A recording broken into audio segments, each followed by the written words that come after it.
Right. ఈ అంశం సంబంధించి విశ్లేషించడానికి మనకు ప్రముఖ రాజకీయ విశ్లేషకులు రఘునందన్ గారు జూమ్లో జాయిన్ అయ్యారు. రఘునందన్ గారు, గుడ్ మార్నింగ్ అండి. గుడ్ మార్నింగ్ అండి. రఘునందన్ గారు, ఇది 22A ఏం చెబుతుంది? అసలు ఈ నిషేధిత జాబితా ఏంటి? అసలు ఏమనుకోవాలి? అసలు ఏం జరుగుతుంది అనుకోవాలి? రాష్ట్రంలో సర్కాస్టిక్ సర్కస్ జరుగుతోందండి. సర్కాస్టిక్ సర్కస్ ఏంటి అంటే హింసించే సర్కస్ లా కనిపించే ఒక ఎంటర్టైన్మెంట్ గేమ్, అది సర్కాస్టిక్ వేలో ఏది హింసించే పద్ధతిలో జరుగుతున్నది. ఈ 22A ఏంటి అంటే నిషేధిత భూములు, అసైన్డ్ ల్యాండ్స్ అయితే ఏంటి, గవర్నమెంట్ ల్యాండ్స్ అయితే ఏంటి, దేవాదాయ శాఖ ల్యాండ్స్, ఇట్లా కొన్ని రిజిస్ట్రేషన్ కానటువంటివి, కాకూడనటువంటివి, ప్రభుత్వం ఆధిపత్యం ఉండాల్సినటువంటి ల్యాండ్స్ అన్ని రిస్ట్రిక్టెడ్ జోన్ లోకి వెళ్తాయి. ఈ 22A అది స్పెసిఫై చేస్తుంది. దాంట్లోకి కొత్తగా భారీ మొత్తంలో నిషేధిత జాబితాలోకి పట్టా భూములను సాగుతుంది ఇప్పుడు చూస్తున్న పరిస్థితి ప్రకారం. రీసెంట్ ఎగ్జాంపుల్ మన గోపన్పల్లిలో ఎక్కడైతే ఇండస్ట్రియల్ కారిడార్ ఉందో, ఎక్కడైతే ప్రజలు నివసిస్తున్నారో, ఆ రిజిస్ట్రేషన్లు అయిపోయి లోన్స్ వచ్చేసి ఆ భూములు ఉన్నాయో ఆ భూముల్ని నిషేధిత ల్యాండ్స్ లోకి చేర్చారు. 1800 ఎకరాలు. ఆ భూముల విలువ దాదాపు 25,000 కోట్లు. ఇట్లా చూసుకుంటూ పోతే మొత్తం తెలంగాణ రాష్ట్ర వ్యాప్తంగా ఎన్ని భూములు ఏ రకంగా వాటికి ఏ పద్ధతిన నిషేధిత జాబితాలో చేర్చబోతున్నారు అని జస్ట్ వాళ్ళకు తోచినట్టు చేసేస్తున్నారు. దాని ఇంపాక్ట్ ఎంత ఉంటుంది, ఇంపాక్ట్ ద్వారా జరగబోయే నష్టం ఎంత అనేది ఎక్కడ ఎగ్జామినేషన్ లేదు, ఎక్కడ దాని గురించి ఒక క్లియర్ పాలసీ అంటూ ఏం లేదు. జస్ట్ వాళ్ళకి ఏది అనిపిస్తే అది చేసేస్తున్నారు. అది చేసిన తర్వాత వచ్చే రిపర్కేషన్స్ అవన్నీ మనం ఫేస్ చేయాల్సి వస్తుంది. దీనికి పర్ఫెక్ట్ ఎగ్జాంపుల్ అంటే గత రెండేళ్ల పాలనలో వీళ్ళు తీసుకున్న ప్రతి నిర్ణయం బూమరంగ్ అవడం. సింపుల్ ఎగ్జాంపుల్, హెచ్సియు భూముల విషయంలో వీళ్ళు వేయని పిల్లి మొగ్గలు లేవు, చేయని డ్రామా లేదు. ఫైనల్ గా సుప్రీంకోర్టు రాజ్యాంగ వ్యవస్థలు అన్ని ఎంటర్ అయినాయి కాబట్టి వాళ్ళు ప్రాపర్ గా అసలు ఏం జరుగుతుంది అని అక్కడ ఆగింది. రిస్టోరేషన్ సుప్రీంకోర్టు పర్యవేక్షణలో హైకోర్టు రిస్టోరేషన్ జరగాలని చెప్పేసి ఆదేశించారు కాబట్టి ఇప్పుడు అక్కడ ఏమైనా జరుగుతుంది. ప్రతి దానికి ఇట్లా ఇంటర్వ్యూన్ అవుతారా, ప్రతిసారి ఇట్లా ఇంటర్వ్యూన్ అవుతారా అంటే అవ్వచ్చు, అవ్వకపోవచ్చు, బేస్డ్ ఆన్ సివియారిటీ. కాకపోతే ప్రతిసారి వీళ్ళు చేసే అరాచకం ఈ లెవెల్లో ఉండడానికి కారణం ఏంటి అంటే క్లియర్ గా దోపిడీ. ఇంకోటి ఏంటంటే సంపాదించడం చేతగానోడు అమ్ముకొని తింటాడు, అమ్ముకొని తినడం కూడా చేతగానోడు దోచుకుంటాడు. క్లియర్ రాష్ట్రంలో సంపద పెంచే పరిస్థితులు వీళ్ళు సృష్టించట్లేదు. కనీసం ఉన్న రాష్ట్రాన్ని ఆటో పైలట్ మోడ్ లో పెట్టినా కూడా సంపద సృష్టి జరుగుతూనే ఉంటది. 1 or 2% ఇయర్ ఆన్ ఇయర్ పెరుగుతూ పోతూనే ఉంటది. అది జరగకపోగా వీళ్ళ పాలసీల వల్ల రిటర్న్ మనం నెగిటివ్ గ్రోత్ లోకి వెళ్తున్నాము. దాన్ని కాంపన్సేట్ చేసుకోవడానికి వీళ్ళేదో భూములు అమ్ముకోవడానికి చెప్పేసి దాని మీద కమిషన్ల కోసం అని చెప్పేసి రోజుకొక ఇది చూస్తున్నాం. గత 10 ఏళ్లలో హైదరాబాద్ అనేది నిత్యం పెట్టుబడులతోటి, శాంతి భద్రతలతోటి, ఒక పాజిటివ్ వైబ్స్ తో కూడిన ఎన్విరాన్మెంట్ మనం చూసినాము. ఇప్పుడు ఏం జరుగుతుంది? గత 2 ఏళ్ళుగా ఏం జరుగుతుంది? ఎక్కడ చూసినా ఒక హెచ్ఐఆర్టిపి అయితే ఏంటి, హెచ్ఏ భూములు అయితే ఏంటి, మూసీ అయితే ఏంటి, హైడ్రా అయితే ఏంటి, ఇప్పుడు రిస్ట్రిక్టెడ్ ల్యాండ్స్ కింద రావడం అయితే ఏంటి, వాలంటరీ భూములు మూసీ రివర్ ఫ్రంట్ కి ఇచ్చేసుకోవడం అయితే ఏంది, ఇవన్నీ కూడా భూములతో ముడిపడిన అంశాలు. భూములు ఈజ్ డైరెక్ట్లీ అసెట్స్ కదా. ఈ అసెట్స్ ని ఎంత చెరబట్టాలో అంత చెరబడుతున్నారు. గత 60 ఏళ్లలో కాంగ్రెస్ తెలంగాణ రాకముందు ఏ విధంగా అయితే చెరబట్టిందో తెలంగాణని, అంతకు మించిన విధ్వంసం చూస్తున్నాం ఇప్పుడు. ఎందుకు అంటే పూర్తిగా వీళ్ళ చేతిలోకి ఉంది. వీళ్ళని అడిగేటోడు లేడు. మేము ఏది చెప్తే మేము ఏ దుష్ప్రచారం చేస్తే అది ప్రజలు నమ్మే స్థితిలో ఉన్నారని చెప్పేసి ఒక బిలీఫ్ ఉన్నది. దాన్ని బేస్ చేసుకొని వీళ్ళు చేయాలనుకున్నదల్లా చేసేస్తున్నారు. ఏ రకంగా చేరుస్తారు? పట్టా భూముల్ని నిషేధిత జాబితాలోకి ఏ రకంగా చేరుస్తారు? చేర్చేదానికి ఒక క్లియర్ పాలసీ ఏమైనా ఉందా? ఏమైనా ఎగ్జామినేషన్స్ ఉన్నాయా? ఎక్కడైనా చర్చ జరిగిందా? అసెంబ్లీలో చర్చ పెట్టండి. చర్చ పెట్టి ఇది మా పాలసీ, దీని ప్రకారం ఇక ఈ ఊర్లో ఇన్ని ఈ భూమిని పెట్టబోతున్నాము, ఈ మండలంలో ఈ భూమిని పెడుతున్నాము, దీనికి రీజన్స్ ఇది అని చెప్పేసి చర్చించండి అసెంబ్లీలో. ఏం పెద్ద పని ఉంది మీకు?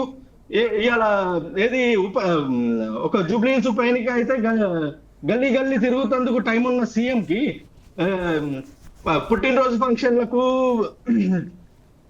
గ్రాడ్యుయేషన్ డే ఫంక్షన్లకు, చిన్న చిన్న ఫంక్షన్లన్నింటికి పోయే టైం ఉన్న ముఖ్యమంత్రికి, సర్పంచ్ ఎలక్షన్ లో ఊర్లలో ప్రచారం చేసే ముఖ్యమంత్రికి, మంత్రులకు ఇట్లాంటి కీలకమైన సమస్యల మీద కీలకమైన అసెంబ్లీలో గాని అఖిల పక్షంలో గాని వీళ్ళు ప్రజాప్రభుత్వం అని చెప్పుకుంటారు కదా, ప్రజా సంఘాలతో గాని ఓపెన్ డిబేట్ పెట్టి లేదా అసెంబ్లీలో చర్చ పెట్టి క్లియర్ గా రాష్ట్ర ప్రజల యొక్క కన్ఫ్యూజన్ క్లియర్ చేయాల్సిన బాధ్యత లేదా? అంత పని చేస్తున్నారు వీళ్ళు చేయగలిగింది ఎంత? ఏంది? ఫీల్డ్ లో దుష్ప్రచారం చేస్తున్నారు. ఆడిడ సభలు పెట్టి, సభల్లో కూడా జనాల్ని ఎంత ఇబ్బంది పడుతున్నారు జనాలంటే, కనీసం మేము బహిర్భూమికి పోతామంటే వదలకుండా స్పీచ్లు దంచుతున్నారు. ఆ దంచే స్పీచ్లు ఏదో ఈ డేటా పెట్టుకుని అసెంబ్లీలో పెట్టు, స్పెషల్ సెషన్స్ పెట్టండి.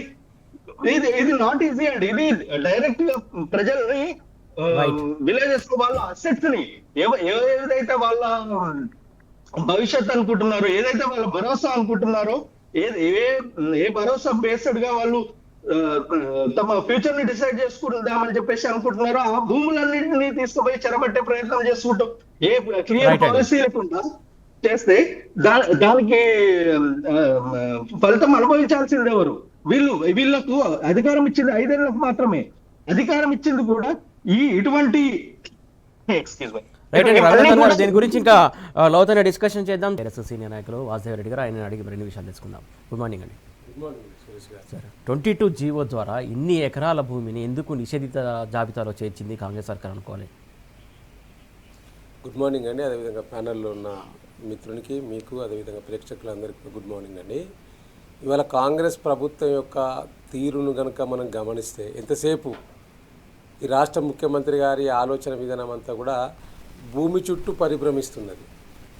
ఎందుకంటే అది సైన్స్లో మనం చిన్నప్పుడు పాఠాలు చదివినప్పుడు సూర్యుని చుట్టూ భూమి తిరుగును అని మనం చదువుకున్నాం కదా.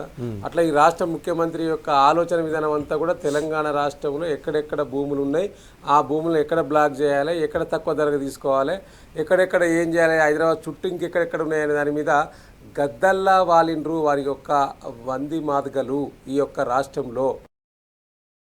వారికి సంబంధించిన చుట్టాలు కావచ్చు, లేకపోతే వారి అనుయులు కావచ్చు. దానికి స్పష్టంగా తెలుస్తూ ఉన్నది. గత 15-20 రోజులుగా ఈ రాష్ట్రంలో జరుగుతున్న ఇల్టు పాలసీకి సంబంధించిన తీసుకొచ్చిన విధానం కావచ్చు. అదేవిధంగా ఇవాళ ప్రధాన పత్రికల్లో వచ్చిన వార్తలు చూస్తే కనుక డెఫినెట్లీగా ఇవాళ మీరేమన్నారు? ఆనాడు కేసీఆర్ గారు చెప్పింది ఇలా వాస్తవం అవుతుంది కదా. ఆనాడు అసెంబ్లీ ఎన్నికన్నాడు ఏమన్నాడు? ఇలా పొరపాటున కాంగ్రెస్ పార్టీ అత్తే ధరణి పోర్టల్ను బంగాళాఖాతంలో కలుపుతుంది అని చెప్పిండు. ఇలా ధరణి పోర్టల్ను బంగాళాఖాతం పోర్టల్ తీసుకొస్తామని చెప్పిండ్రు, తీసుకొస్తా ఉన్నారు. ఇవాళ ఆ భూమాత పోర్టల్లో తీసుకొచ్చే ముందే నిషేధిత జాబితాలో 1 కోటి ఎకరాలకు పైన మరి పెట్టిండ్రు. అంటేనే దీని అర్థం ఏంది అంటే ఆ భూములను కొల్లగొట్టడానికి, తక్కువ ధరకు తీసుకోవడానికి ఒక కుట్ర జరుగుతూ ఉన్నట్టు స్పష్టంగా కనిపిస్తూ ఉన్నది. ఇది భూమాత పోర్టల్ కాదు, ఇది భూమేత పోర్టల్గా ఇలా తెలంగాణ ప్రజలు భావిస్తూ ఉన్నారు. ఇలా ఎందుకంటా ఉన్నానంటే నేను ఇలా గతంలో ధరణి పోర్టల్లో ఉన్నప్పుడు కూడా 15 నుంచి 20 లక్షల ఎకరాలు నిషేధిత జాబితాలు ఉన్నాయి. కానీ అవి అవన్నీ కూడా అటవీ శాఖకు సంబంధించినవి, దేవాదాయ శాఖకు సంబంధించినవి, లేకపోతే మిగతా ఏవైతే ప్రాబ్లమ్స్లో ఉన్నాయో, నిషేధ వాటి మీద కోర్టులో ఉన్నాయో వాటన్ని కూడా, అట్లాంటి వాటిని కూడా నిషేధ జాబితాలు పెట్టారు. కానీ ఇలా వాటి అన్నిటికీ సంబంధం లేకుండా దాదాపుగా అంటే భూమి పుట్టుకొచ్చిందా అండి? ఇప్పుడు అప్పుడున్న భూమి ఇప్పుడు ఉంటుంది కదా ఈ రాష్ట్రంలో. భూమి కొత్తగా పుట్టుకరాలే కదా ఈ రాష్ట్రానికి, మళ్ళా రాత్రి పుట్టుకొచ్చేది కాదు కదా అది. సో మరి అప్పుడు 20 లక్షల నిషేధ జాబితాలు ఉంటే ఇప్పుడు ఎందుకో అందులో కూడా 3-4 లక్షలు నిషేధ జాబితా తీసేసిన సందర్భం ఉన్నది అన్నాడు ముఖ్యమంత్రిగా కేసీఆర్ గారు ఉన్నప్పుడు. వారికి విజ్ఞప్తులు వస్తే ఆ సందర్భంలో సదస్సులు పెట్టి నిర్ణయించి బయట తీసిరు. కానీ ఇవాళ ఎలాంటి యొక్క కార్యాచరణ లేకుండా, అంటే ఆ యొక్క రైతులకు తెలపకుండా, నీ భూమి ఇట్లా ఉన్నదని చెప్పకుండా ఈ యొక్క అధికారులు, రెవెన్యూ అధికారులు, ప్రభుత్వ ప్రజాప్రతినిధులు కుమ్మక్కై ఈ యొక్క నిషేధ జాబితాలో పెట్టిర్రు అనే ఒక అనుమానం వస్తూ ఉన్నది. ఇలా తప్పకుండా ఇలా సంగారెడ్డికి సంబంధించి దాదాపు ఒక 4,000 ఎకరాలను నిషేధ జాబితాలో 21A పెట్టిండ్రని మనకు చూస్తూ ఉన్నాం. అంటే దాని అర్థమైంది, ఇప్పుడు అక్కడ తక్కువ ధరకు భూములు కొనేసి, లేదా అక్కడ ఇప్పుడు ఒకసారి నిషేధ జాబితాలో పెట్టినామంటే రైతులకు చాలా ఇబ్బంది అండి. గతంలో ధరణి పోర్టల్ ఉన్నప్పుడు కూడా చూసినాం. సో ఇప్పుడు భూమాత పోర్టల్లో కూడా వారు అదే చేస్తున్నారు కదా. ఇప్పటికి పోల్చుకుంటే దాదాపు ఇప్పుడు 80,000 ఎకరాలు వీళ్ళు పెట్టిన అంశం, అప్పుడు 15 నుంచి 20,000 ఉండే. ఈ 80,000 ల్యాండ్స్ ఎవరి అసలు ఎందుకు పెట్టినట్టు నేను అదే అంటున్నా కదా సురేష్ గారు. ఇప్పుడు భూమి అయితే పెరిగదు కదా సురేష్ గారు. అవును, అప్పుడు ఎంత భూమి ఉన్నదో రైతులకు ఇప్పుడు అంతే భూమి ఉంటుంది కదా. కొత్తగా మీరు నిషేధ జాబితాలో పెట్టడానికి కారణం ఏంది? ఒకవేళ మీకు పెట్టాలనిపించింది అనుకో, లేకపోతే అది ఏదైనా సమస్యలో ఉన్నది ఆ భూమి అనుకో, మీరు ఆ రైతులకు తెలియజేయాలి కదా. అవును, ఇన్ఫర్మేషన్ మాట్లాడాలి. ఇప్పుడు వీళ్ళు రెవెన్యూ సదస్సులు పెట్టిండ్రండి, గ్రామాల రెవెన్యూ సదస్సులు అని పెట్టిండ్రు. మరి ఆ రెవెన్యూ సదస్సులో మీరు తీసుకున్న నిర్ణయాలు ఇవేనా? అంటే ఇష్టం వచ్చిన ఇప్పుడు మీరంటే నాకు పడదు, మీ మీద నేను కంప్లైంట్ చేస్తా, సురేష్ గారు భూమి అంతా ఇట్లా ఉన్నది అట్లున్నది చెప్తా అంటే మీరు పెట్టేస్తారా దాని మీద? సురేష్ గారు మీకున్న ల్యాండ్ నిషేధ జాబితాలు పెట్టేస్తారా? దాన్ని నిజ నిర్ధారణ చేయాలి కదా. ఆ భూమి ఎవరిది వాస్తవం, సురేష్ గారు అన్నదమ్ముల్లా, లేకపోతే వాసుదేవరెడ్డి గారిదా, ఎవరిదనేది తెలపాలి కదా రెవెన్యూ అధికారులు. అంటే నేను ఏమంటున్నానంటే ఈ రెవెన్యూ అధికారులు ఇక్కడున్న ప్రజాప్రతినిధులు అంటే ఇప్పుడు పొంగులేటి శ్రీనివాసరెడ్డి గారు ఒక ప్రజాప్రతినిధి, వారికి సంబంధించి దీనికి సంబంధించిన శాఖ మంత్రి, ముఖ్యమంత్రి గారు అనువ్యులు, వీళ్ళే కూర్చొని నిర్ణయించినట్టు స్పష్టంగా కనిపిస్తూ ఉన్నది. ఎందుకంటే గత 4-5 రోజులుగా ఇప్పుడు పొంగులేటి శ్రీనివాసరెడ్డి గారు మొన్న ఏమన్నాడు, ఇప్పుడు వట్టినాగులపల్లి భూములకు సంబంధించి ఒక ఇష్యూ జరిగినప్పుడు నా కొడుకే సంబంధం లేదు, లేనిపోని అన్ని అంత బీఆర్ఎస్లో సృష్టిస్తున్నారు, లేకపోతే ఆయన అనుకున్న మీడియా టీ న్యూసో లేకపోతే నమస్తే తెలంగాణ రాస్తున్నారు ఇష్టం వచ్చినట్టని మాట్లాడిండు కదా. మరి తెల్లారి మళ్ళీ ప్రెస్సులు అడిగితే ఏం చెప్పిండు? అవును వాస్తవమే, పోయింది వాస్తవమే, చట్టం తన పని చేసుకోపోతుంది, నేను ఆపచ్చు కేసు నా కొడుకు మీద కాకుండా, కానీ ఆపలేదు, నాకు చట్టం మీద గౌరవం ఉన్నది అంటుండు. అంటే దొంగ బయటపడ్డాడు కదా. అంటే నువ్వు బెదిరించింది వాస్తవమే కదా. 100 మంది బౌన్సర్స్ తీసుకుపోయి ఆ ప్రైవేట్ ల్యాండ్ మీద నువ్వు వాళ్ళని బెదిరించింది వాస్తవమే. అంటే ఇవాళ ఏం జరుగుతుంది రాష్ట్రంలో దీన్ని బట్టి చూస్తే? అని అందిన కాడికి దోచుకోవాలి, దాచుకోవాలి, ఇదే కదా మీ యొక్క సిద్ధాంతం, మీ యొక్క పాలన యొక్క సారాంశం ఇదే ఉన్నట్టు స్పష్టంగా కనిపిస్తూ ఉన్నది కదా. ఈ రాష్ట్ర ప్రభుత్వం ఎవరి కోసం పనిచేస్తుంది, దేనికోసం పనిచేస్తుంది, ఏం చేయాలి, మీరు ఇచ్చిన హామీలు ఏంది, మీరు చేసేది ఏంది? ఇలా ఈ యొక్క రైజింగ్ సమ్మిట్ రైజింగ్ సమ్మిట్ పేరు మీద కూడా ఇదే జరుగుతూ ఉన్నది. ఇవాళ ఏదైతే గ్లోబల్ సమ్మిట్ అని ఫ్యూచర్ సిటీలో పెట్టిందో ఈ రాష్ట్ర ప్రభుత్వం, వాస్తవానికి వీళ్ళు అధికారంలోకి వచ్చే ముందు కావచ్చు, ఎన్నికల ప్రచారంలో కావచ్చు, ఈ ఏదైతే నిషేధిత జాబితాలో ఉన్నటువంటి భూములకు సంబంధించి పరిష్కారం చేస్తామని చెప్పేసి వాళ్ళు ఒక హామీ ఇచ్చారు. ఏదైతే 6 గ్యారెంటీల హామీలలో ఇది కూడా ఒక హామీ. ఆ హామీకి ఇప్పుడు మరి విరుద్ధంగా వీళ్ళు ముందుకెళ్తున్నారు అనుకోవాలా, లేకుంటే దానికి అనుకూలంగా వెళ్తున్నారు అనుకోవాలా? ఇప్పుడు సురేష్ గారు వీరు ఎన్ని హామీలు ఇచ్చిరండి ఈ రాష్ట్ర ప్రభుత్వం ఎన్నికల ముందు? అలవి కాని హామీలు అనేకం. ఈ ఆపద మొక్కులు మొక్కిరు అంటారు కదా, ఆపదల మొక్కులు మొక్కుతారు కదా దేవుని దగ్గరికి పోతే, అట్లా అసెంబ్లీ ఎన్నికలు ఏది పడితే అది దాదాపుగా 420 హామీలు, 420 హామీలు ఈ రాష్ట్ర ప్రభుత్వం ఆనాడు ఈ రాష్ట్ర ప్రజలకు ఇచ్చిన ఏ హామీలు నెరవేర్చారు? మీరు 100 రోజుల్లో చేస్తారన్న 6 గ్యారంటీలు 13 అంశాల్లో గవే నిలిపోలేకపోయారు కదా, గవే చేసుకోలేకపోయారు కదా. మీరు బాండ్ పేపర్స్ ఇచ్చారు కదా అన్నాడు. కాబట్టి ఇవాళ వీళ్ళు ఇచ్చిన హామీలు గాలికి వదిలేసిండ్రు. ఇవన్నీ హామీల గురించి, లేకపోతే ప్రజల దగ్గర నుంచి ఎట్లా దండుకోవాలి, భూమిని ఎట్లా గుంజుకోవాలి, ఇవాళ వేల కోట్ల ఆదాయాన్ని సమకూర్చడానికి మొత్తం కూడా వీరంతా కూడా భూమాయ చేస్తున్నారు. మొత్తం భూమిని హాంపట్ చేసినట్టు ఇవాళ ఈ రాష్ట్ర ప్రభుత్వంలో ఉన్న పెద్దలంతా కూడా చేస్తున్నారు. ఇప్పుడు ఈ ఇల్టు పాలసీ అదే కదా. ఇల్టు పాలసీలో ప్రధానంగా ఏంది, 9,292 ఎకరాల పారిశ్రామిక సంబంధించిన భూములను అప్పరంగా అగ్గోక పావు షేరు కట్టబెట్టి దాంట్లో రియల్ ఎస్టేట్ వ్యాపారం చేయాలి, దాంట్లో మంత్రులు నువ్వింత నాకింత నీకింత, ఇక నేను ఏం చేయలేను, మీకు వేరే డబ్బులు ఇచ్చే పరిస్థితి లేదు, నువ్వు కొన్ని మాట్లాడుకో, కొన్ని ఏరియా పారిశ్రామిక వాడలు నువ్వు మాట్లాడుకో. ఇప్పుడు దాదాపుగా 22 పారిశ్రామిక వాడలు ఉన్నాయి. రైట్, 21 పారిశ్రామిక వాడల గురించి నేను ఇంత పంచుకోని అన్నట్టు మాట్లాడాను సార్. నెక్స్ట్ మాట్లాడదాం 21 పారిశ్రామిక వాళ్ళ సంగతి ఏంది, అసలు భూమి ఏంది, ఈ 1000 ఎకరాల ఏంది, దీనికి సంబంధించి గురించి డీటెయిల్గా మాట్లాడదాం. రఘునందన్ గారు, మొత్తానికి అయితే ఏదైతే నిషేధిత జాబితాలోకి ఇన్ని వేల ఎకరాలు, కోటికి సంబంధించిన ఎకరాలు నిషేధిత జాబితాలోకి వెళ్ళిపోయినాయి. అటు చూసుకున్నట్టయితే మొన్న చూసినాం మనం హిల్ట్ పాలసీ ఉల్టా పల్టా అయిపోయినటువంటి పరిస్థితి. కోర్టుకు సంబంధించి నివేదిక కావచ్చు, అక్కడ ఒకటి చెప్పింది, పాలసీలో ఒక రకంగా చెప్పినటువంటి అంశం, మంత్రులు ఇంకో రకంగా మాట్లాడినటువంటి అంశం, ఇవన్నీ చూస్తూ ఉంటే అసలు ఏం జరుగుతుంది అనుకోవాలి? Nothing but circus. వాళ్ళు ప్రజలను ఎట్లా మభ్య పెడదాం అనుకున్నారో కోర్టును కూడా అట్లా మభ్య పెడదామని ట్రై చేశారు. అది వర్కౌట్ అవ్వలేదు. గతంలో హెచ్సి అయితే బోల్తా పడ్డారో ఇప్పుడు అదే జరుగుతుంది. హైకోర్టులో అడ్వకేట్ జనరల్ చెప్పిన మాటల్ని అఫిడవిట్ రూపంలో ఇవ్వమంటున్నారు. మీ పాలసీ గైడ్ లైన్స్ లో ఎక్కడ ఇండస్ట్రీస్ తరలింపు గురించి ఎక్కడ ప్రాపర్ గా క్లియర్ గా లేదు. అండ్ ఈ జీవోలో మల్టీజోన్ గా ఇచ్చేసుకోవచ్చు, ఎవరికి అప్లికబిలిటీ ఉన్నది ఇది అనే దాని గురించి క్లియర్ గా ఇన్స్ట్రక్షన్స్ ఏం లేవు. అప్లికేషన్ అనేది ఇండస్ట్రీస్ డిస్క్రిప్షన్ అని ఒకరు అంటారు, లేదు అప్లై చేసుకోవాలని ఒకరు అంటారు. ఏ ప్రాపర్ మ్యాండేటరీ పాలసీ లేదు. ఇది చిన్న విషయం కాదండి, 5 లక్షల కోట్ల విలువ చేసే భూముల విషయం. కూకట్పల్లిలో గజం 8,000 రూపాయలకి వీళ్ళు అప్పనంగా ఎవరికి కట్టబెట్టబోతున్నారు? సనత్ నగర్ లో గజం 10,000-12,000 లోపు గజం ఎవరికి కట్టబెట్టబోతున్నారు? దాదాపు ఈ రకంగా 21 ఇండస్ట్రియల్ పార్కుల్లో ఆ భూమినంతటిని ఎవరికి అప్పనంగా కట్టబెట్టబోతున్నారు అనేది క్లియర్ గా చూస్తే దీని గురించి ఆల్రెడీ ఏదో జరిగిపోయింది, లోపల జరిగిపోయింది. అది బయటికి వచ్చేసి వీళ్ళు ఇంత కంగారు పడేది ఏంది? ఎందుకు అంటే ఇప్పుడు నిజంగానే ఏం జరగలేదు అనుకోండి, గవర్నమెంట్ ఒక పాలసీ తీసుకుంది. ఓ పాలసీ తీసుకున్నప్పుడు ఆటోమేటిక్ గా చర్చ లేకుండా పాలసీ తీసుకున్నప్పుడు, ఇంత విలువైన భూముల విషయంలో పాలసీ తీసుకున్నప్పుడు ఆటోమేటిక్ గా కొన్ని విమర్శలు వస్తాయి. విమర్శలు వచ్చినప్పుడు దాంట్లో పాజిటివిటీని తీసుకొని రీడిఫైన్ చేసుకునే అవకాశం సమర్థవంతంగా పనిచేసే ప్రభుత్వాలకు ఉంటది. కానీ వీళ్ళు అది పక్కన పెట్టేసి ఈ న్యూస్ బయటకి ఎట్లా వచ్చింది అనే దాని మీద ఫోకస్ పెట్టి, అట్లా ఎట్లా వస్తుంది, ఇదెందుకు బయటకు వచ్చింది, ఇట్లా రావద్దు కదా ఇది అని చెప్పేసి దాని మీద ఫోకస్ పెడుతున్నారు. అంటే దీనికి సంబంధించిన, ఈ భూములకు సంబంధించిన నిర్ణయం లోపలంతా జరిగిపోయింది. ఇప్పుడు దాన్ని ఎట్లా కవరప్ చేయాలి అనే దాని మీద ఉన్నారు. చూడండి, ఈ నిజంగా కాలుష్యకారక పారిశ్రామిక పరిశ్రమలు తరలింపే లక్ష్యం అయితే ఐడిఏ బొల్లారం ఒక 15 కిలోమీటర్లు ఫ్రమ్ కుకట్పల్లి, 19 కిలోమీటర్లు ఫ్రమ్ గచ్చిబౌలి, ఓఆర్ఆర్ లోపల ఉంది. ఈ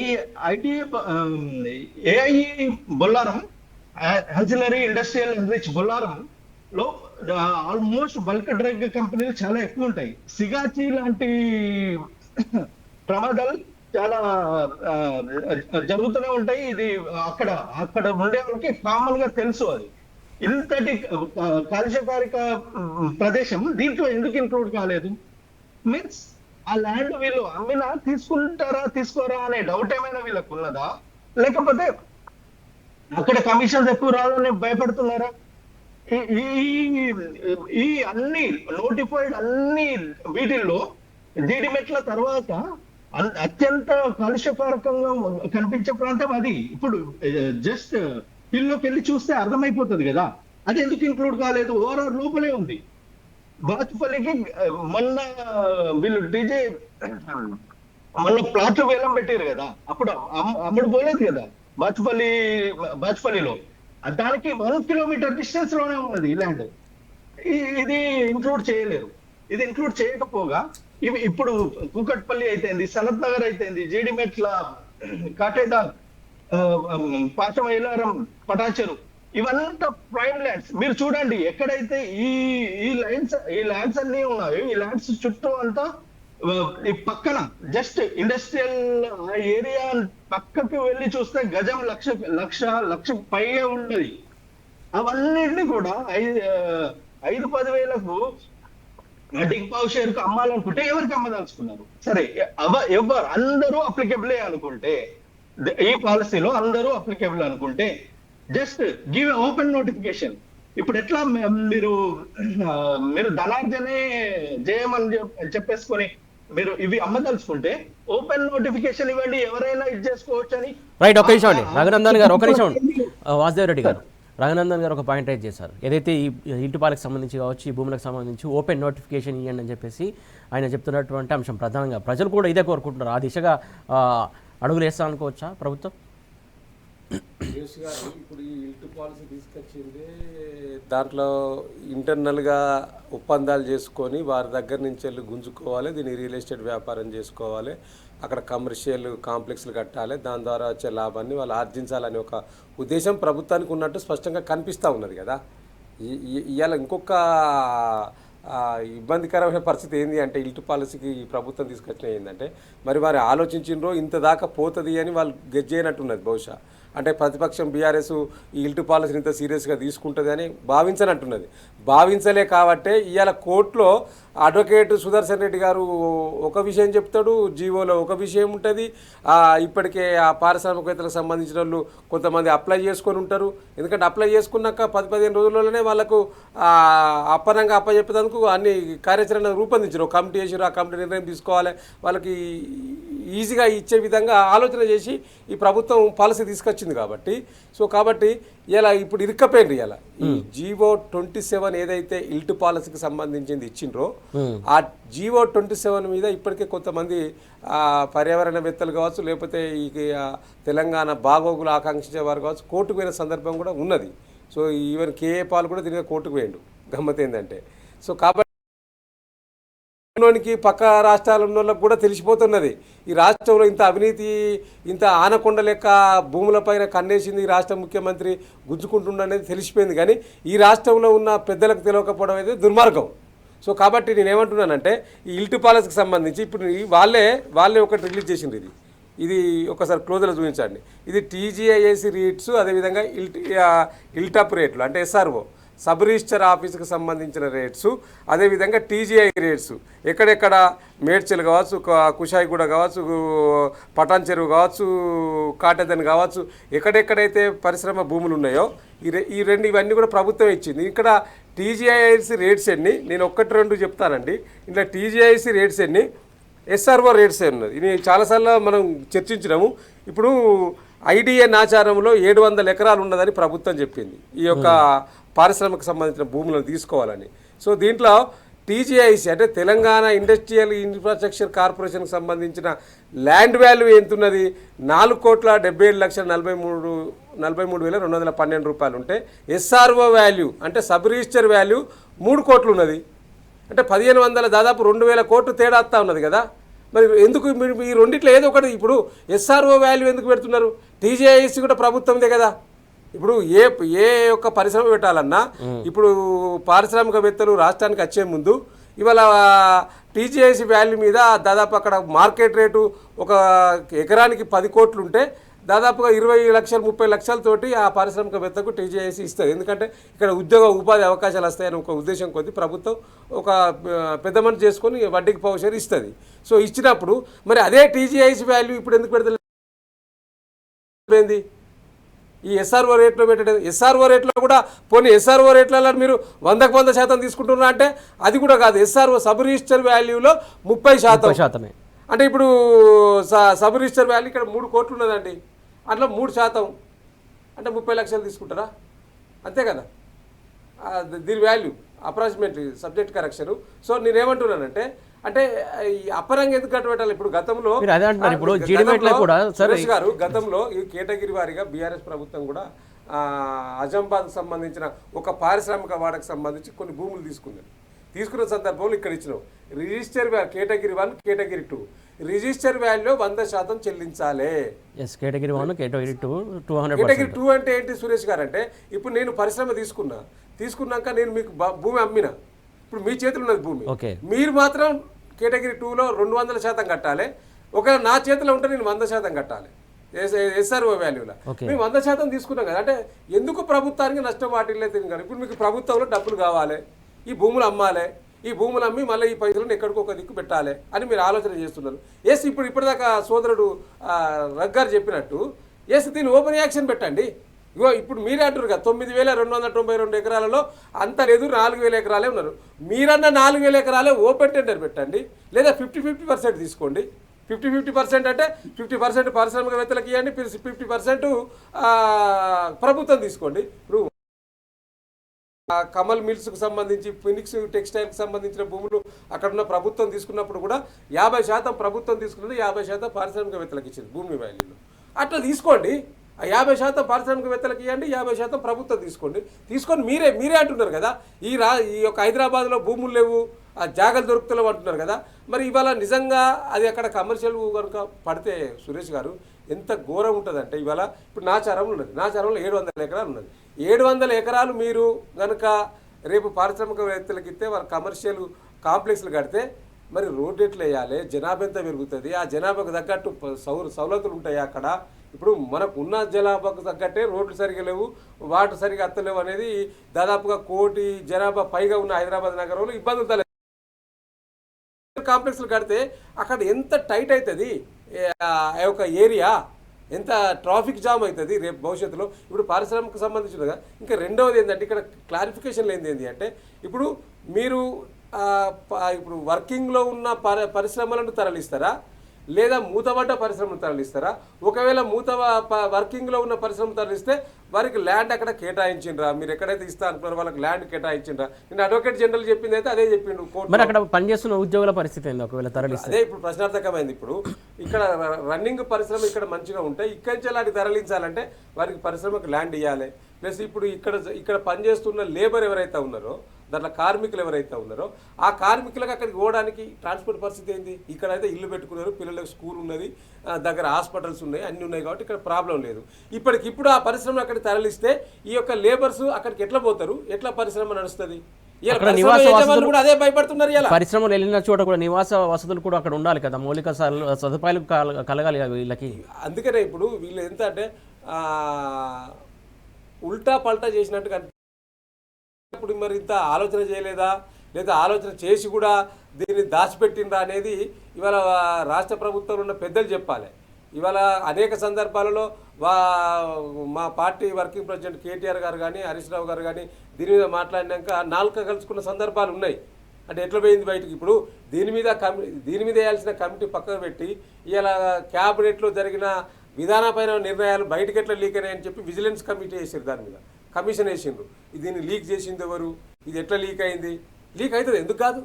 మీరు తప్పదాలు చేస్తే ఎవరో ఒకరు తెలంగాణ ఆకాంక్షించిన వాళ్ళు, తెలంగాణ రాష్ట్రం సుభిష్టంగా ఉండాలని భావించిన ఆఫీసర్స్ ఎవరన్నా ఉంటే డెఫినెట్గా బయటకు చెప్తారు. నిజం దొంగతనం దాగదు కదా అండి. సో కాబట్టి మీరు చేస్తున్న ఈ యొక్క ఇల్టు పాలసీకి సంబంధించి ఇవాళ 5 లక్షల కోట్ల దోపిడీ మరి జరగబోతున్నదని మీకు చెప్పినాక ఇవాళ ఎక్కడికక్కడ చర్చ జరుగుతున్నది. ఇలా బీజేపీ పార్టీ కూడా దీని మీద నిర్ణయం తీసుకున్నది. బీఆర్ఎస్ పార్టీ కూడా క్షేత్రస్థాయిలో ఆ పారిశ్రామిక వాడలో తిరిగింది, ధర ఎంత ఉంది ఏంటనేది, ఎస్ఆర్ఓ వాల్యూ ఎంత ఉందో, అసలు మార్కెట్ వాల్యూ ఎంత ఉందని కూడా తెలుసుకుంది. దానికి సంబంధించి నిజ నిర్ధారణ కమిటీ కూడా వేసింది. దానికి సంబంధించి కూడా చాలా విషయాలు కార్మికులతో మాట్లాడిన సందర్భం మనం చూసాం. అసలు అక్కడ జరిగినటువంటి విషయాలు ఏమేమో బయటకు వచ్చాయి. దీనికి ఒక చిన్న సబ్మిషన్ చెప్పండి. ఇప్పుడు కాంగ్రెస్ ప్రభుత్వం ఏమంటుంది, మహిళలను కోటీశ్వరులను చేసేస్తా అని అంటుంది కదా. ఎందుకు ఈ హిల్ట్ పాలసీలోనే మహిళా సంఘాలకు ఆప్షన్ ఎందుకు ఇవ్వద్దు? వాళ్ళు మీరు ఇచ్చే వడ్డీ లేని రుణాలు 10 లక్షలు ఇస్తున్నారు, 15 లక్షలు ఇస్తామని అంటున్నారు. ఊరికొకళ్ళు ఒక 500 గజాలు, ఊరికొక మహిళా సంఘం ఒక 500 గజాలు 1000 గజాలు కొనుక్కుంటారు కదా. ఇందిరమ్మ చీరల కంటే ఇవ్వడం కంటే కూడా ఈ డబ్బులు ఇస్తే ఈ పాలసీలో వాళ్ళకు పార్టిసిపేట్ చేసే అవకాశం కనుక ఇస్తే ఆ మహిళా సంఘాలు ఒక 1000 గజాల జాగాతోటి ఈ అడ్డిక్ పౌషర్ కు ఎవరికో ఇచ్చే బదులు ఆ మహిళా సంఘంకే ఇచ్చేస్తే మహిళా సంఘాలకే కాదు, ఇప్పుడు మహిళా సంఘాలను కోటీశ్వరులు చేస్తే వాళ్ళకు కూడా ఇవ్వాల్సిందే. రగ్గారు చెప్పింది వాస్తవం. దాంతోపాటు మీరు హైదరాబాద్ నగరంలో ఒక్క ఇందిరా మిల్లు కట్టలే కదా, ఇందిరా మిల్లులకు వాడుకోండి, పార్కులకు వాడుకోండి. ఇలా వీళ్ళకు ధనార్జనే ధ్యేయం అయితే ఇప్పుడు ఈ రాష్ట్ర ప్రభుత్వం మొన్నటిదాకా ల్యాండ్ అక్విజిషన్ చేసిందనండి. మొత్తం అంటే ల్యాండ్ టెండర్ చేసింది. ఎక్కడ ఇది రికార్డ్స్ మొన్న ఇక్కడ హెచ్ఎండిఏ సంబంధించిన నియోపోలిస్లో 150 కోట్లకు ఒక ఎకరం అమ్మింది. ఆ తర్వాత హైదరాబాదు కేపీహెచ్బిలో సంబంధించి కోట్లు అమ్మితే 547 కోట్లు వచ్చినాయి. ఆ తర్వాత కుత్బౌల్లాపూర్ చింతల్ ఏరియాలో స్క్వేర్ యార్డ్స్ లెక్క అమ్మిండ్రు. ఇక్కడ కూడా డబ్బులు బ్రహ్మాండంగా వచ్చినాయి. ఇవాళ నేను ఏమంటున్నానంటే, ఇప్పుడు మీరే అంటున్నారు కదా, నియోపోలిస్ కానీ మొన్న అమ్మిన భూముల విషయంలో 157 కోట్లు 170 కోట్లు వేరే అని చెప్పారు కదా ఒక ఎకరానికి. మరి ఒక ఎకరానికి అక్కడ 150 కోట్లు 157 కోట్లు పోతే మరి ఇదే విత్ ఇన్ ద సిటీలో ఉన్న వ్యవస్థ ఇది. అది కూడా కొద్దిగా ఆచారం కానీ ఉప్పలు కానీ జీడిమెట్లు కానీ ఇట్లాంటివన్నీ కూడా సిటీలో ఉన్నాయి కదా. మరి ఈ ల్యాండ్కి ఎంత వాల్యూ ఉండాలి? నువ్వు అక్కడ 157 కోట్లు ఉంటే ఇప్పుడు ఒక్కొక్క ఎకరానికి వాల్యూ మార్కెట్ వాల్యూ 70-80 కోట్లు ఉన్నదండి. 70-80 కోట్ల మార్కెట్ వాల్యూను ఎస్ఆర్ఓ రేట్లో 30% తీసుకోవడంలోనే కదా ఇక్కడనే జరుగుతున్నది కదా మతలబ్ అంతా. ఒక నిమిషం ప్లీజ్. రఘునందన్ గారు, ఏదైతే ఇండిగో సమస్య రోజు రోజుకి జటిలమవుతున్నటువంటి అంశం, ప్రధానంగా ఇది ఈ విషయంలో కేంద్ర ప్రభుత్వం తీసుకుంటున్నటువంటి చర్యలు కరెక్ట్ అనిపిస్తుందా? అసలు చాలా సీరియస్ తీసుకుంది అనుకోవచ్చా, లేకుంటే ఏదైనా జాప్యం చేస్తుంది అనుకోవాలా?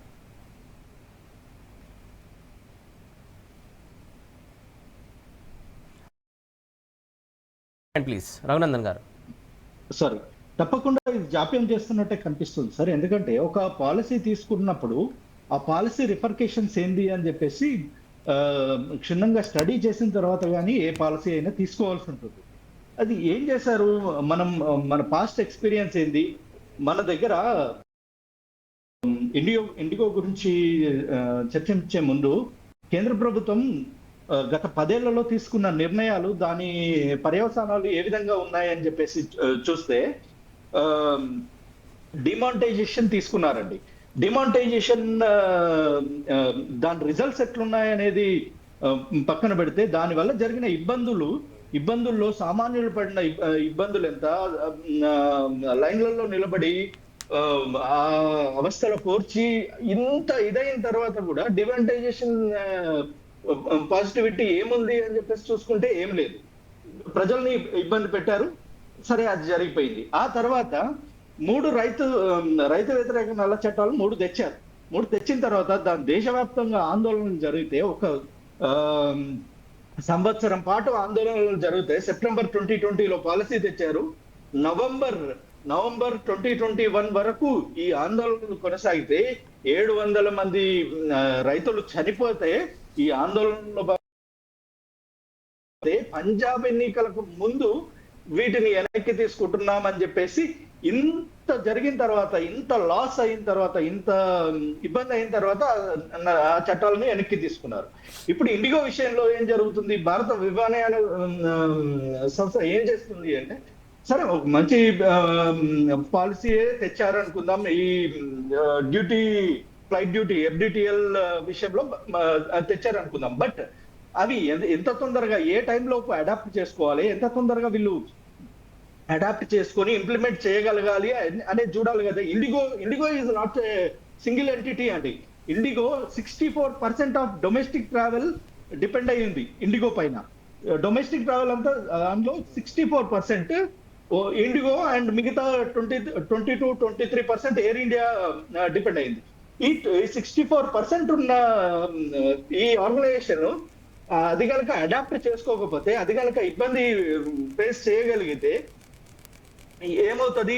మరి are you ready to go with the policy అని చెప్పేసి వాళ్ళ నుంచి ఏమైనా తీసుకున్నారా, లేదా డైరెక్ట్ గా ఇంపోజ్ చేసేసి టైంకి మేము చేయలేము, మేము చేతులెత్తేస్తాము అంటే, కేంద్ర ప్రభుత్వం మా నిర్ణయాన్ని మేము FDTL విషయంలో కానీ ఇంకో విషయంలో పాలసీ విషయంలో మా నిర్ణయాన్ని మేము వెనక్కి తీసుకుంటామంటే, ఒక ఇండిగో సంస్థకు, ప్రైవేట్ సంస్థకు మనం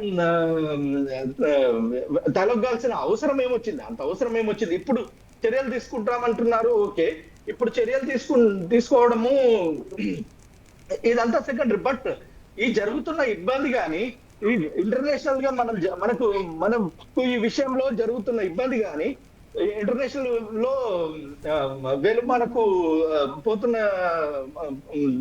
పరువు విషయంలో ఏం ఆలోచిస్తారు, ఏం చేస్తారు? ఇదే కాకుండా రఘునందన్ గారు, ఇదే అంశం సంబంధించి కేటీఆర్ గారు కూడా స్పందించారు. దీనికి సంబంధించి ఏదైతే లేబర్ యాక్ట్ సంబంధించి కావచ్చు, కోర్ట్స్ కావచ్చు, కార్మిక లోకంకి సంబంధించి కావచ్చు, దీనికి సంబంధించి ఏదైతే గుత్తాధిపత్యం గురించి ప్రస్తావించారు ప్రధానంగా, ఇలా ఉంటే రానున్న రోజుల్లో చాలా ప్రమాదకరం అని చెప్పేసి కూడా సూచిస్తున్నటువంటి అంశం. ఇది డిఫాక్టో మోనోపోలీకి దారితీస్తుందండి. అఫీషియల్ గా మోనోపోలీ కాకపోవచ్చు కానీ డిఫాక్టో మోనోపోలీ జరుగుతూ ఉన్నది. ఇప్పుడు ఎయిర్పోర్ట్స్ విషయంలో అదానీ ఎయిర్పోర్ట్ బిజినెస్ లో ఎంటర్ కావడానికి ప్రయర్ ఎక్స్పీరియన్స్ ఉండాలి అనే నిబంధన ఎత్తేసారు. అంటే ఇంతకు ముందు ఎయిర్పోర్ట్స్ నిర్వహణలో ఇంతకు ముందు ఉన్న ఎక్స్పీరియన్స్ ఇంతకు ముందు ఉండాలి అనే ఒక నిబంధన ఉంటే దాన్ని ఎత్తేసి వాళ్ళకి అనుకూలంగా పాలసీ మోడిఫికేషన్స్ చేసుకున్నారు. ఇదే విధంగా ఇదే మోనోపాలీలోకి పోతుంటే ప్రైవేట్ సంస్థలు ఆదేశించినట్లు నడవాల్సి వస్తుంది. అది ఎప్పుడైతే ఇదైతుందో మన కంట్రోల్లో ఏది ఉండదండి. పూర్తిగా ఇప్పుడు పాలసీ విషయంలో ఎట్లయితే వెనకకు తలగాల్సి వచ్చిందో రేపు ఇంకా ఎలక్ట్రిసిటీ విషయంలో జరగబోతున్నదని భయంగా ఉంది. ఎందుకంటే ఎలక్ట్రిసిటీ విషయంలో ఇవన్నీ పబ్లిక్ యూటిలిటీస్ అండి. ఇవేవో జస్ట్ పబ్లిక్ లగ్జరీ కాదు, పబ్లిక్ యూటిలిటీస్ మౌలిక నిర్లక్ష్యం పనికిరాదు దేశంలో. బేసిక్ గా ఇప్పుడు ఎలక్ట్రిసిటీ అయితే ఏంది, ట్రావెల్ అయితే ఏంటి, ఇంకా అదర్ మీన్స్ వీటన్నింటిలో కూడా ప్రైవేట్ గుత్తాధిపత్యాన్ని లేదా ఎంత తగ్గిస్తూ ప్రభుత్వం యొక్క హోల్డ్ ఎంత గట్టిగా ఉంటే ఆ దేశానికి అంత మంచిది. అదే కదా ఇప్పుడు మెట్రోల విషయంలో జరగాల్సింది అదే. ఇప్పుడు మన రాష్ట్రంలో తీసుకుంటే why in spite of losses road transport అథారిటీని ఎందుకు మనం రన్ చేస్తామంటే మౌలిక వస్తువులు ఇవన్నీ. ట్రాన్స్పోర్టేషన్ ఇస్ మౌలిక వస్తువు. అదర్వైజ్ అది లాస్ లో ఉంది, దాన్ని మనం ఎందుకు పేరు చేయాలని చెప్పేసి వదిలేసుకుంటే ప్రైవేట్ వాళ్ళకి కనుక దారదత్తం చేస్తే ప్రైవేట్ వాళ్ళు మేము గవర్నమెంట్ కి ఆర్టీసీ ద్వారా ఎంత ట్యాక్సులు వస్తున్నాయో అంతకు మించి కడతామని చెప్పేసి కనుక అంటే అదే చూసుకొని ప్రభుత్వం ప్రైవేటైజేషన్ చేసింది అనుకోండి, రేపు ప్రజలు పడబోయే ఇబ్బందులకు ఎవరు బాధ్యత వహించాలి? ఇప్పుడు వేరే స్టేట్స్ లో ప్రైవేట్ ట్రాన్స్పోర్ట్స్ లేవా? ఓన్లీ ఆర్టీసీ పైన కాకుండా ప్రైవేట్ ట్రాన్స్పోర్ట్స్ అనేవి వేరే స్టేట్స్ లో ఉన్నాయి. సపోజ్ ఛత్తీస్గఢ్ అయితే ఐ థింక్ మధ్యప్రదేశ్ లో కూడా ఉందనుకుంటాను. ఇట్లా అక్కడ ఉంది. బట్ ఇక్కడ మన దగ్గర ఎట్లయితే ఆర్టీసీ ఇన్స్పైట్ ఆఫ్ లాసెస్ మనం బేర్ చేస్తూ మనం మౌలిక వస్తువుల విషయంలో మన ప్రభుత్వం హోల్డ్ ఉందో ఇది ఎందుకు చేయలేకపోతున్నారు? ఇప్పుడు ప్రైవేట్ సంస్థలు నిర్దేశించినంత వాళ్ళు డిమాండ్ చేసినంత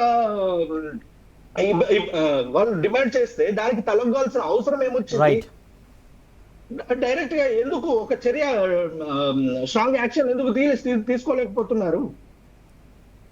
రైట్ అండి. వాసుదేవ్ రెడ్డి గారు, ప్రధానంగా చూసుకున్నట్లయితే ఏదైతే ఎయిర్ ఇండియా కావచ్చు, ఇండియా కావచ్చు, వాటికి కల్పించినటువంటి వెసులుబాటు వల్లే ఏవియేషన్స్లో వెసులుబాటు కల్పించింది కాబట్టి కేంద్రం ఇలా ఆధిపత్య పోరు జరుగుతుందని చెప్పేసి కేటీఆర్ చేసినటువంటి వ్యాఖ్యలు, దీనికి సంబంధించి మీరేమంటారు?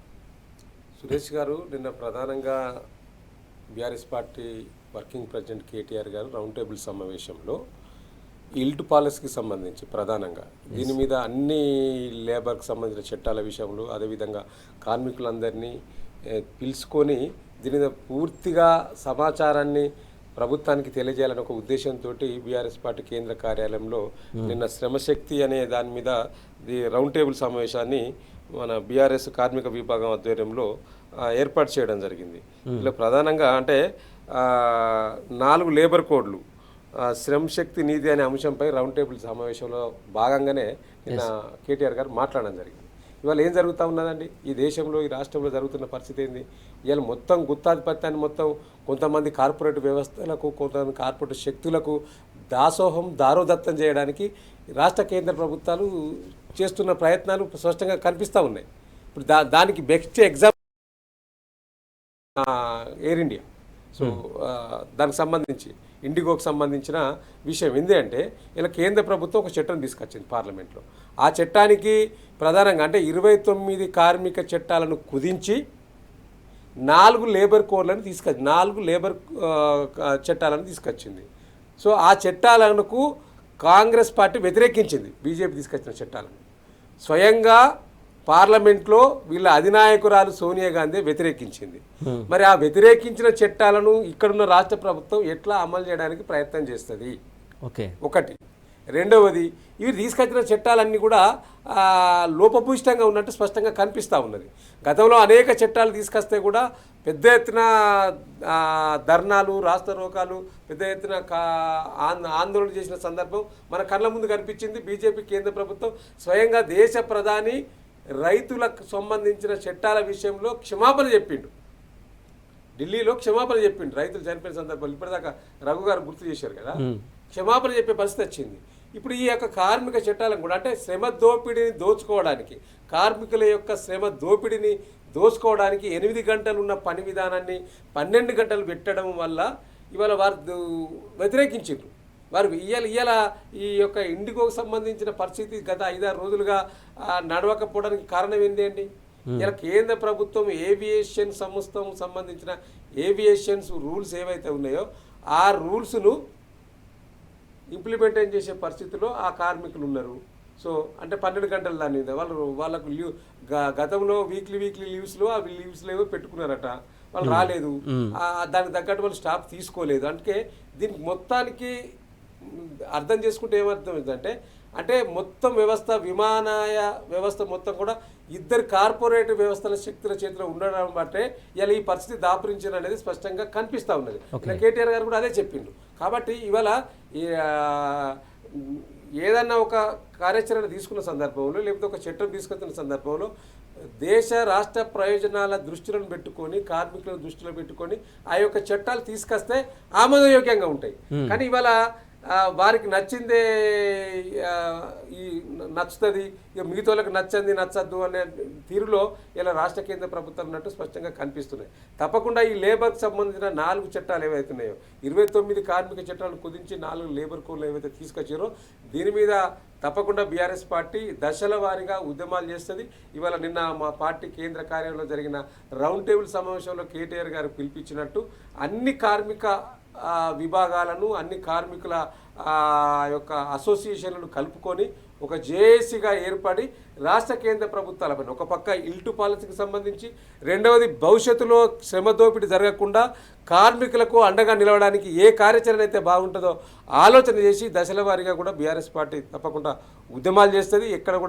ఇక్కడ రాజీ పడే సమస్య లేదు. ఇంకొక అంశం ప్రధానంగా ఇవాళ ఒక పక్క ఇల్టు పాలసీలో ఈ యొక్క పరిస్థితి దోసుకోవడానికి కాంగ్రెస్ ప్రభుత్వం తీస్తున్న తీరును మనం గమనించినాం. ఇప్పుడు దాకా మనం మాట్లాడుకున్నాం. ఇంకొక చాలా ఇంపార్టెంట్ సురేష్ గారు, నిన్న రాష్ట్ర ముఖ్యమంత్రి గారు నల్గొండ జిల్లాలో దేవరకొండలో ఒక పబ్లిక్ మీటింగ్ వేయండి. ఇవాళ వీళ్ళు ఏం చేస్తూ ఉన్నాడు? ఈ రాష్ట్ర ప్రభుత్వం 2 సంవత్సరాల సందర్భంగా ప్రజాపాలన విజయోత్సవాలని పెట్టుకున్నారు. ప్రజాపాలన విజయోత్సవాలను పెట్టుకొని ఏం చేసిండు? నిత్యం ప్రతిపక్ష నాయకులను తిట్టడమే. ఈ మధ్యలో కేసీఆర్ గారు ఎప్పుడన్నా ఈ 2 సంవత్సరాల్లో ముఖ్యమంత్రి గారి గురించి మాట్లాడినా అండి? కనీసం విమర్శించిండా? నువ్వు ఎందుకు ఆయన మీద ఇష్టం వచ్చినట్టు తులనాడుతున్నాడు రాష్ట్ర ముఖ్యమంత్రి గారు? నిన్న ముఖ్యమంత్రి గారు మాట్లాడే తీరును చూస్తే నిజంగా అసలు విస్మయం కలిగిస్తుందండి. ఒక తెలంగాణ రాష్ట్రం సాధించిన యోధును పట్టుకొని ఆయనకు ప్రజలు శిక్షించారు కానీ దేవుడు శిక్షించలేదు అంటుండు. అంటే నీ మాటల విధానం ఏ విధంగా ఉన్నది? ఇంకా నువ్వు మారావా? ఇక 2 సంవత్సరాలు అవుతున్నది. ఇంకా నీ విజ్ఞతతో మాట్లాడే మాటలు ఎప్పుడు నేర్చుకుంటారు ముఖ్యమంత్రి గారు? ప్రజలు మిమ్మల్ని ముఖ్యమంత్రి చేసినందుకు బాధపడతా ఉన్నారు. అరే ఇట్లాంటి చీపు చిల్లర నాయకుడిని రాష్ట్ర ముఖ్యమంత్రిగా ఎన్నుకున్నామా అని వాళ్ళు ఆత్మపరిశీలన చేసుకుంటున్న సందర్భం కనిపిస్తూ ఉన్నది. నేను ఏమైనా కేసీఆర్ విమర్శిస్తున్నాడా? ఏమైనా మాట్లాడిండా ఏదన్నా? లేదు కదా. ఎందుకు నీకు రాత్రి తెల్లారి అసలు ఒక్క ముచ్చట? ఇప్పుడు కేసీఆర్ గారు వారి యొక్క నియోజకవర్గానికి సంబంధించి గజ్వేల్ నియోజకవర్గం, సురేష్ గారు గజ్వేల్ నియోజకవర్గంలో 2 గ్రామాలను దత్తత తీసుకున్నాడు. నర్సపల్లి, తర్వాత మన 2 గ్రామాలు నర్సన్నపేట, ఎర్రవల్లి. కరెక్ట్, మిత్రుడు చెప్పింది. ఈ ఎర్రవెల్లి గ్రామాలలో సర్పంచులు ఏకగ్రీవం, వార్డు మెంబర్లు ఏకగ్రీవం అయినరు.